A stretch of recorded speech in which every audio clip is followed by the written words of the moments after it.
It's Twin the Aisle with me, Charles Gross, and Leslie Hoban Blake. Tonight, reviews of The Cake, The Prom, Be More Chill, Boesman and Lena, Ain't Too Proud, The Life and Times of the Temptations. Ladies and gentlemen, welcome to Two on the Aisle. Hello. Hi, Charlie. Hello, how you doing, Leslie? How's your eye? It's coming along. Thank you for asking. It takes a lot of time, you know. I Yes. think it's going to be over, but it isn't. Yes. But I'm here, so you know. Okay. Nothing bad happened. Leslie got into a fight with some mean. But I gave as good as I got. And so. she did. Yes. You should have seen the other guy. Right. The old joke, I think. But should you see The Cake? Ah. This is by Becca Bernstetter. Yes. Directed by Lynn Meadow at the Manhattan Theater Club. Now, a couple of weeks ago, we reviewed something called The Price of Thomas Scott. It's about a man who he's a very devoutly religious man. He has the opportunity to sell his business at a great profit. Right. Story of it. He has a moral crisis. Right. He has a moral crisis, and both Leslie and I were enamored by how this 100-year-old play portrayed him and his religious values and the situation. Well, here we're coming to a modern-day version of it. It's called The Cake, and in this case, a baker played by Deborah Jo Rupp. Yes, from that 70s show. Yep. And a girl who's practically her goddaughter is getting married and, of course, wants her to bake a cake. And but it's a same-sex wedding, and that is a problem because so it's ripped out of the headlines where we had this actually happen, and that woman went to jail or whatever. She went to court, and I think she actually won. She did in her town because she lives in the South somewhere. So right. Well, without getting into that, but it's religion. It's state versus religion kind of thing. You know, can you not sell to people? And even though she loves her dearly, she's not going to make a cake for her, and that's, you know. Right. At least is she? Right, I know your favorite line. Gee. This show, well, it's predictable. Thomas Scott, the playwright, I'm sure did not agree with her title character, because otherwise she wouldn't have been a playwright. But the playwright wrote that play because that's how she was raised. Right. So she was writing this. But she respected him. Yes. Well, we come out respecting him, yes, whether we agree with him or not. Yes, and I don't think that this character is respected by Miss Bernstetter. And it's unfortunate because it has to do with casting or direction. I don't know which. Deborah Jo Rupp may be a wonderful actress. I don't know, because all she got to play here was Deborah Jo Rupp in the same kind of role that she played in the 70s show. That squeaky little voice, which may be her stock in trade, but kind of like a simplistic character, where this woman is not a simplistic character. She goes home and she has, unfortunately, a cartoonish husband as well. That's played by Dan Daly. Dan Daly, who the subplot is they are having bedroom problems. Yes, but the idea is even that isn't. I didn't even find that to be believable. But the point was that both of them are cartoon characters, whereas the young woman and her fiance are not cartoon characters. Genevieve They're real people. Engelson as the young woman, and Miranda Anderson. Her girlfriend is Miranda Anderson, who is a reporter and who is black. Right, and yeah, right. That's a double whammy. So that this is really a play that had an opportunity to say something and didn't because of that. Now, is it casting? Is this poor woman stuck? I mean, I would love to see her play something other than what she always plays. And that may not be fair. That may not be, I don't have the right to say that. But this called for a different, it's like when we saw What's Her Name, that you said, we always know what she's going to do. We saw her in that show at Signature. In True West. She was in True West. Okay. Mary Louise Burke. Yes. And we always know what we're going to see because that's what Mary Louise Burke does. And it is, I think it has less to do with the way the character is portrayed than the way it's written. Than the way it's written. Well, and the way it lacks the balance of Thomas Scott, and it lacks the empathy with the character. The deck is very much stacked in favor of the two young women. Well, yes, of course. And that's in New York. And that's fine, but it doesn't make for good drama. Okay, well, it didn't make for good drama, and it was a comedy, supposedly. I mean, it ended, quote, happily, and it took place in a cake shop, which was just, it was one step away from She Loves Me. You know, Oh, I think it's quite a few more steps away all from right. She Loves Well, Me. the set, not anything else, not the show. But anyway, so I was not happy with it, and I think that Lynn Meadow did the best job she could with it, or maybe she didn't. Maybe she could have gotten a deeper performance out of those two actors. I don't know. I'm not so sure she well, could have. I think it's the structure of the yeah. play, Okay. and again the fact that it's the play is a foregone conclusion. Yeah. Okay. There. Well, and so what would you give it? I will give it, I think, 2.5 playbills. I agree with you on that. I was not thrilled with it. Yes. I would agree with you. All right. Now, dum dum dum. This is. Actually, that's not the. Oh, next okay. one. This is Sorry.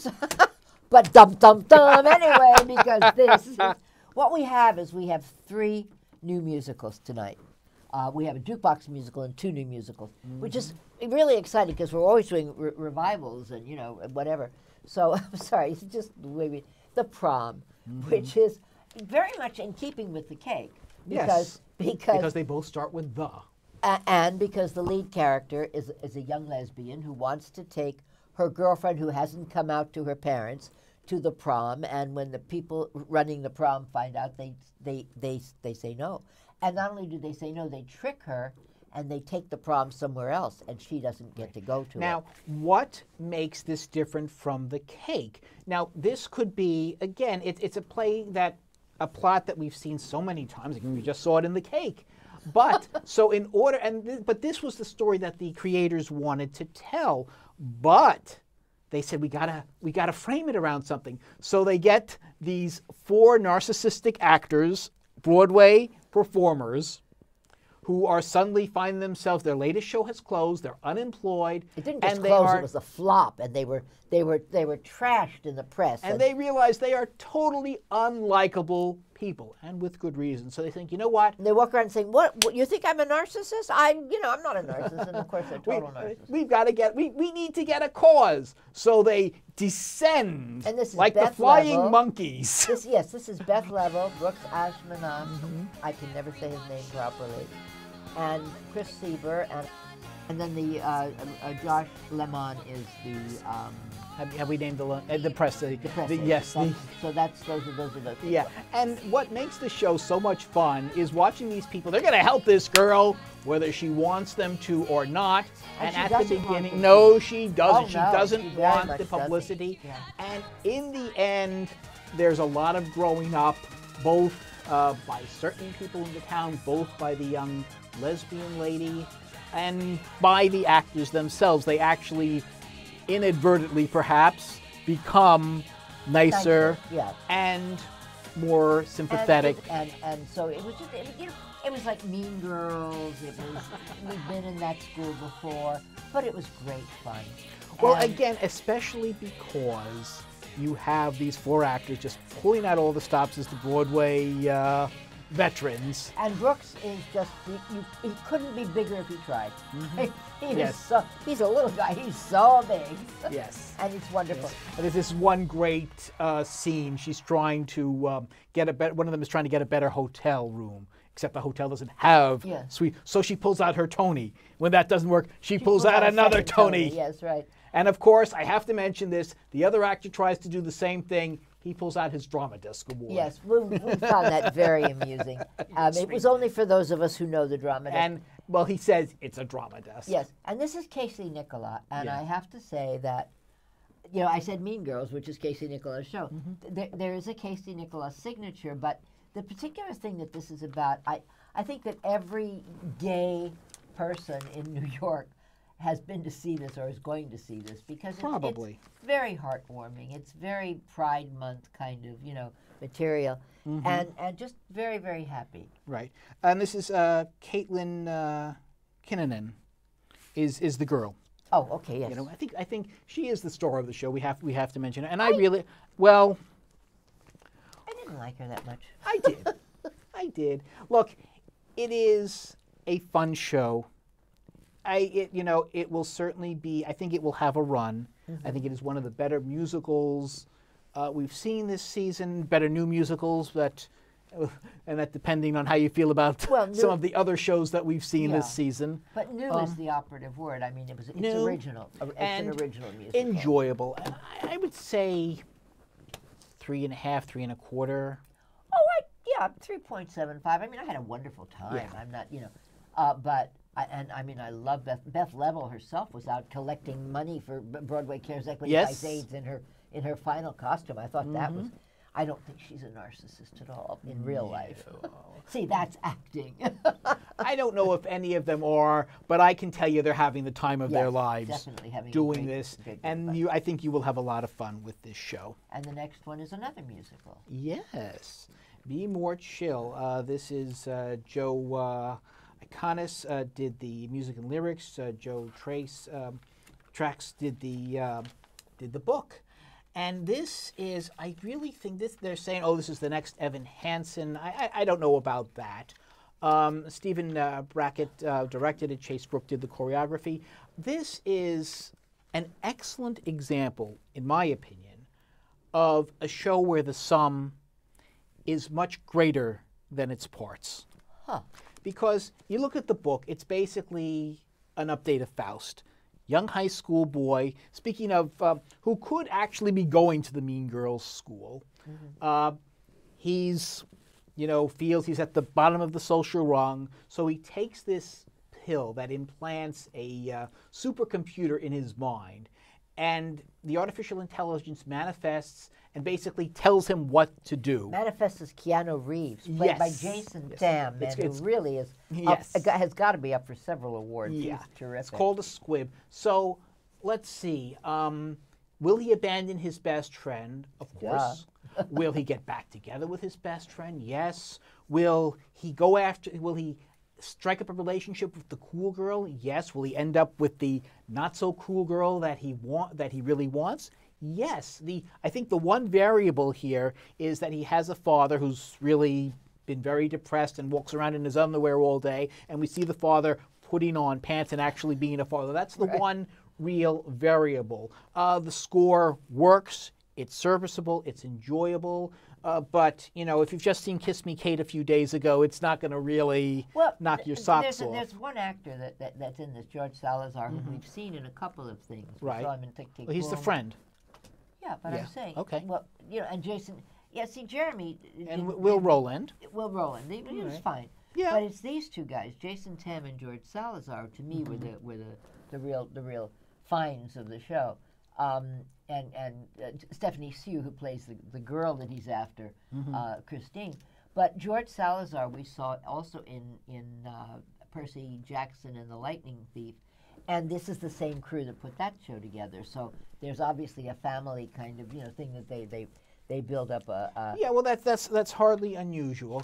But all in all, you just put it together, and it's a very strong, compelling evening. I really have to compliment. Well, there I was some think fat- Stephen Brackett putting it together, and there is some very creative direction. There's the choreography is decent, but again, nothing really stands out except that at the end of the evening, you've had a really good time, and you've seen a really enjoyable show. In addition to that, the effects when he takes the squib, it's like being inside Tron. The whole screen comes up, and I'm all for all of these effects. I don't mind them. I know some people don't think it's theater if there are the effects, but I love the effects. I think they're Well, I fabulous. think they worked very well in certain shows, like in Frozen, or Yeah. I think the best I ever saw was The Curious Incident of the Dog at Night. Yes. That's really, that was, Yes. so far to me, that was the epitome. But it works well here, too. But the point is, it's a show that if I were to listen to the cast album, I might not be impressed. If I were to hear the story, I might not be impressed. But put it all together, And what do you got? Bibbidi bobbidi boo. well, that's a different show. But yes, but yeah, I get the picture. So what would you give it? I think More than the prom or less than the prom? I would say exactly the same. So 3.75. Yeah. Kind But of? if I were recommending, I might take this slightly Well, no, I'm not saying. I'm not Well, so there sure. might be material in Right. the prom that you wouldn't want to take some people to. There's nothing in this one that you can't take That's anybody to. So that's, if you're thinking about kids. That's true. That's true. Which That's is, you true. know, yeah. that would be the only thing. And the biggest part of it is just basically the fact that it's full of gay people and that there's a kiss. Well, that's the prom. Well, that's the prom. Yes. That's what Okay. I'm saying. I was talking about that, yes. Yes. So we went to see another revival of an Athol Fugard Did you say what you would play. give this? I did. We said okay. I Okay. agreed with Oh, you. okay. that we Okay. would give Very it good. The same, so I didn't just Okay. dispute that.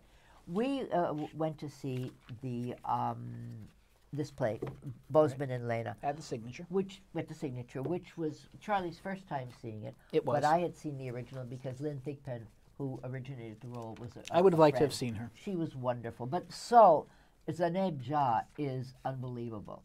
And Zar Nyagala, whom we saw in Malima's Tale, is who played Malima. You know, his are the two main characters. Thomas Silcutt is a side issue. It's very much set up like. Oh, what is that? Waiting for called? Godot? Waiting for Godot. Thank you Or so is much. it What's it? Godot? Godot, yes, Godo, whichever. whatever. But in the sense only that you have three people, and they sit and but they're wandering. They come through the audience. They're carrying all their belongings on their back, and they are dirty, and they've been wandering forever. And what they're on, they're in apartheid Johannesburg, and they've been pushed from where they're allowed to live to nowhere. They wind up going to a mud pile just to live. And he immediately breaks out the plastic, and he sets up a lean-to, and she complains, and he complains, and he gets drunk, and they fight, and it's been going on. And he's very abusive. He's very abusive, and she takes it, because what other choice does she have? If they're not together, then she would be alone. And then she finds this old man, whom she calls Kafa, which is a dirty word in... It was not a nice word for a black person in Africa. And he's an old man dying, and she just holds on to him for creature comfort, for someone else to talk It's to. kind of that reminded me very oddly of a scene for the Moon for the Misbegotten. You said, yeah. Right, where the one character, woman who is considered the town slut, but turns out to be a virgin, is comforting an alcoholic rich man whose land that they live on. Obviously very different here, but that's kind of what the relationship, the momentary connection that they made Well, the difference reminded is me that of Josie Yes. Hogan in Moon for the Misbegotten. Is not at the end of a rope. She lives with No. her father, and it's as No. bad as it is. It isn't anything like this. Oh, no, not These at people all. live on dirt. Right. This Well, that was- goes back to Waiting for And Godot. so they don't speak the same language, and she just simply talks at him. Yeah. And he speaks in his language, and she speaks Right. in hers. But it gives her something other than the one that she's with. I have to say, I liked Zaneb Jah's performance. I mean, she goes on and on. She's practically talking nonstop. Yeah. It's a really excellent performance. As Lena. Yeah, as Lena. Yael Farber is the director of the play, but I have to say, I didn't enjoy the play. I did. I It's thought very it was moving just to me, not and it to me, speaks not at all. to the mass migration and the immigrant problems today. Even though it's not about that, it is about displaced people. And you know, this play was written. It was performed in America in 1989, Right. but it was written in 1974. You know, you can certainly find relevance, but did I find any entertainment? Did I enjoy sitting through it? Not for 1 minute. Okay. And I really was. I don't know that enjoy is the right word, but I gained. Well, was something I from seeing it. moved? Yeah. I wasn't moved by it. Okay. I didn't gain anything by it. I still would have liked to have seen Lynn Thigpen do the role, but again, she was here. Jah was excellent in it, but she was really the only thing that I liked about this play, and therefore, you know, sadly, I can only give it 2 playbills. I'm going to give it 4. That'll make up for your 2. All right. It'll come out in the middle somewhere. All right. So now we're up to, we should be singing and moving and grooving and yeah, right. Yeah, I could just see us doing that. Yes. Oh, yeah, right. Right. Well, that would be the next to cast us in this show in any of the title roles No, it would doesn't be work. very innovative casting, Yes. to say the least. Yes. This is the latest in a long series of jukebox musicals, and a long series of jukebox musicals directed by Des Des McAnuff. McAnuff, a long series. Yes, he gave us Jersey Boys, yay! But he also gave us Summer, the Donner Summer musical. Boo. So Ooh. this comes right smack in the middle. I think Yeah. so. This is based with quite a bit of influence. It's written by Dominique Morisseau. Right, right. And based on the book written by Otis Williams, who was one of the founding members of the Temptations and the only one. He really was the founding member. He brought everybody else in. It was his idea. And he's the only one who's still alive. Yes.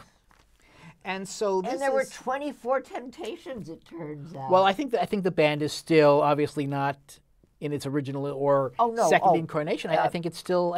I got the impression at the end that the band is still touring, but only with 4 or 5 of them. Right? No. But And they have a wonderful at the end. We see this wonderful lineup of all of the the guys are now, and some of the women are dressed up as guys, which it worked. And they did that in Summer and it didn't work, but they did it here and it worked. Right. So And so some of the songs, I will give it to you in a minute. Gloria. My Girl, which is one of my favorites. Papa Was a Rolling Stone. And basically it's a kind of color by numbers book that tells you all the history of the Temptations. And of course, Motown is there, so you'll see the Supremes briefly. Well, Berry Gordy is a character. Right. Yeah. As he was in Motown. There's a lot of As crossover Smokey Robinson, in the And Smokey Robinson. I liked, when you say there's crossover, I liked this Diana Ross better than Beautiful's Diana Ross. They have no. Who else? Well, Motown. She was in Motown. Okay. Yes. But this one of these Diana days we Ross, can do the 6 degrees of which jukebox musical connects with that jukebox musical. Well, now, Beautiful and Smokey Joe's go together. Okay. Ain't You Proud and Motown go together. But really, this gal was as good as Stephanie Block Cher. Okay. And her name is, you've got the program again. I don't know. Here you go. Diana Ross here is she was, but I should say Diana Ross plays a very small role. Diana Ross, Candace Marie Woods. But the Supremes are in several numbers. Yeah. And but again, a small role. Well, and one of the Temps gets involved with Mary. With one of the other Supremes. With one of the other Supremes. And Tammy Terrell is a character. And these are all names. I mean, I don't really remember them, but I remember the names and whatnot. Right. But in terms of casting, Derek Baskin, who plays Otis Williams, is on stage almost nonstop. Pretty much. And he doesn't just sing and dance. No. He tells the story. Yes. Now, that's a bit innovative because he's constantly there, and he's running the show, and he's running who they are. And he really was this controlling I mean, I know he wrote the book, but he really was a controlling factor, and that's one of the problems that the Temptations had. And people kept breaking away from him and coming back. A couple of the guys. But they did have problems. Like one of the guys was asked to leave because he was never showing up for the performances on time. One of them was having a drinking/drug problem. Yes, so, and some of them just wanted to go out on their own and not have to be under his. Well, that's not portrayed quite as strongly here, at least as far as I was concerned. I got that impression. But I did want to say, the night that we went, March 28th, was one of those Broadway debuts. I don't know what happened to the actor who normally plays Paul Williams, who was the second. Even though the two Williams were not related, he was the second member of the Temptations, the first one to die. And he was played that night by, I have his name here, I'm going to get it, Curtis Wiley.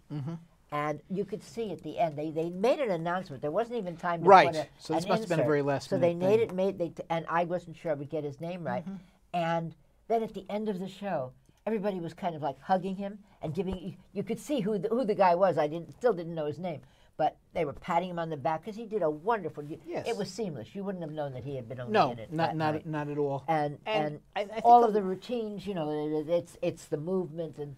Right. And that's again, what they were known for. Again, reimagined for Broadway. It's not the actual moves that they used. Well, no, but Sergio Trujillo went back and found. Right. And then refined them and updated them. Yeah, but he didn't update them that much. He don't update. He says he did. You don't update perfection. Okay. And he may have tweaked it a bit, but you don't update perfection. Okay. Those guys were fantastic. All right. So basically, we go from their beginning to almost to today with it, which kind of means you really can't develop the characters or the story that much because there's just too much only so much you can squeeze in. Yeah. As with any jukebox musical, it's the numbers. The numbers were enjoyable. One of the guys, Jeremy Pope, whom we just seen him in Choir Boy. So directly from Choir Boy to this show right. is one of the original temps also. In Plays. One of the original temps. Plays one of the original temps. Yes. I thought that was self-explanatory. He plays Eddie Kendricks, yes. who went away and came back. And David Ruffin is played by E. Clayton Cornelius. And those guys have magnificent voices. And there's one more voice, the bass, whose name was Marvin Franklin. Yes. Excellent. Melvin Franklin. Sorry, Melvin Franklin. Marvin is his evil twin. Yes, Jawan Jackson. Yes. These guys are just they can sing. Well, they certainly won't make you forget the originals. But I wanted to say something about Dominique Morisseau. She wrote Paradise Blue. I did not see the whole Detroit trilogy, but she wrote a Detroit trilogy of which Skeleton Crew is one of the plays. It's being done up in Westport right now, and we're a little low on time. Okay, well, I'll make it really quick.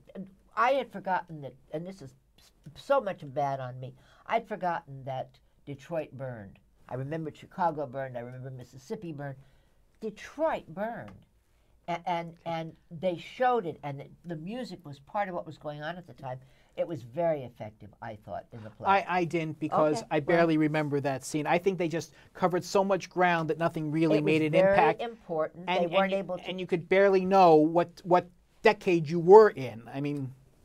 I thought they Your conclusion. I thought they made it clear. Your conclusion. I had a very good time. I'd give it a 4.5. Really? Yeah. I think closer to 3.5. I brought somebody who's not a real theater goer, and she was sitting there singing and having the best time of her life. Well, I brought my wife. She loves The Temptations. She had a great time. I would give it that. I'll go with 3.5. Music starts, and you can't not enjoy it. But that is the end of our show. Our music has to stop right now. So when you go to the theater, look for Leslie and me, us too. On the aisle, bopping and singing and bouncing up and down. Indeed.